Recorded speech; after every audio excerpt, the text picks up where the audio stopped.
اعوذ باللہ من الشیطان الرجیم بسم اللہ الرحمن الرحیم۔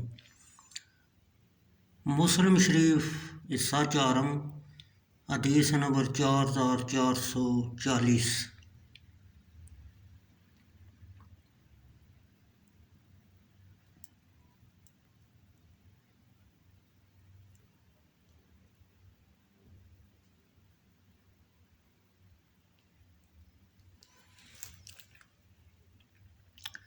برہ بن عازب رضی اللہ تعالیٰ عنہ سے روایت ہے، رسول اللہ صلی اللہ علیہ وسلم کے سامنے ایک یہودی نکلا، کوئلے سے کالا کیا ہوا اور کوڑے کھایا ہوا۔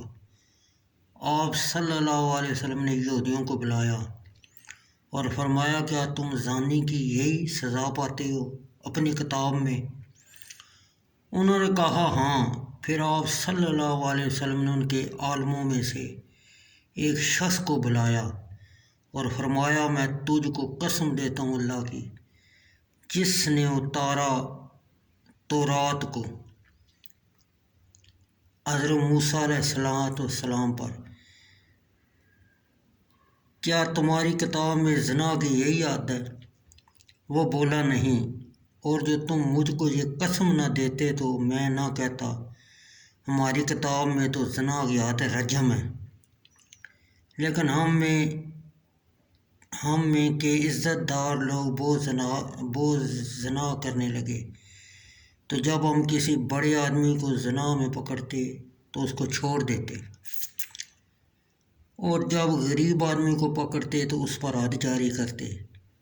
آخر ہم نے کہا، سب جمع ہوں اور ایک سزا ٹھہرا لیں جو شریف رذیل سب کو دیا کرے۔ پھر ہم نے منہ کالا کرنا کوئلے سے اور کوڑے لگانا رجم کے بدلے مقرر کیا۔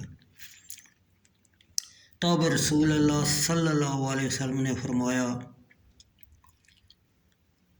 اللہ، میں سب سے پہلے تیرے حکم کو زندہ کرتا ہوں۔ جب ان لوگوں نے اس کو مار ڈالا، پھر آپ صلی اللہ علیہ وسلم نے حکم کیا، وہ یہودی رجم کیا گیا۔ تب اللہ تعالیٰ نے یہ آیت اتاری، یہاں تک کہ فرمایا، یعنی یہود یہ کہتے ہیں محمد صلی اللہ علیہ وسلم کے پاس چلو۔ اگر آپ صلی اللہ علیہ وسلم کالا منہ کرنے اور کوڑے لگانے کا حکم دیں تو اس پر عمل کرو، اور جو رجم کا فتویٰ دیں تو بچے رہو، یعنی نہ مانو۔ پھر اللہ نے یہ آیتیں اتاریں، جو اللہ کے اتارے موافق فیصلہ نہ کریں وہ کافر ہیں، اور جو اللہ کے اتارے موافق فیصلہ نہ کریں وہ ظالم ہیں۔ جو اللہ کے اتارے موافق فیصلہ نہ کریں وہ فاسق ہیں۔ یہ سب آیتیں کافروں کے حق میں اتریں۔